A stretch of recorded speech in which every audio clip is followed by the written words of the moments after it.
చాలా డబ్బున్న వాళ్ళ ఇంట్లో ఒక పార్టీ జరుగుతూ ఉంటది. దానికి ఒక హోస్ట్‌ని పెట్టి, అక్కడ వాళ్ళందరిని పిలిచి చిన్న చిన్న ఫన్నీ జోక్స్ అవన్నీ అడుగుతూ, అందరిని నవ్విస్తూ ఉండే ప్రోగ్రామ్ జరుగుతూ ఉంటదనమాట. అప్పుడు ఒక ముసలాయన స్టేజ్ మీదకి వెళ్తాడు. అక్కడున్న హోస్ట్ అడిగిద్ది, "ఏమండి మీరు ఎప్పుడైనా హాస్పిటల్‌కి వెళ్తూ ఉంటారా?" అంటే, "ఎప్పుడు కాదు.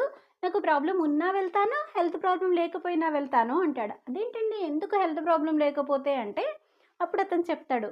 పేషెంట్స్ లేకపోతే డాక్టర్స్ సర్వైవ్ అవ్వలేరు. అందుకే నేను డాక్టర్ సర్వైవ్ అవ్వాలి కదా! అందుకే నేను రెగ్యులర్‌గా వెళ్తూ ఉంటాను అంటాడు. అప్పుడు హోస్ట్ అడిగిద్ది, "మరి మీరు మెడికల్ షాప్‌కి కూడా వెళ్తారా? మరప్పుడు డాక్టర్ దగ్గరికెళ్తే మెడిసిన్స్ రాస్తారు కదండీ!" "తప్పకుండా వెళ్తాను.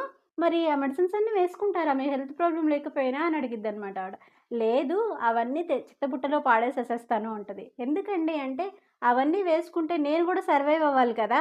అవన్నీ వేసుకుంటే నేను ఉండను. అందుకే నేను వేసుకోను" అని చెప్తది. "థాంక్ యూ అండి. మీరు క్వెషన్స్ చెప్పినందుకు. ఇంక మీరు బయలుదేరతారా?" అంటే, "ఎందుకు?" అని అడుగుతాడాయన. "ఎందుకంటే మీరు కిందకి దిగితేనే నేను సర్వైవ్ అవ్వగలుగుతాను సార్" అని చెప్తదనమాట ఆవిడ.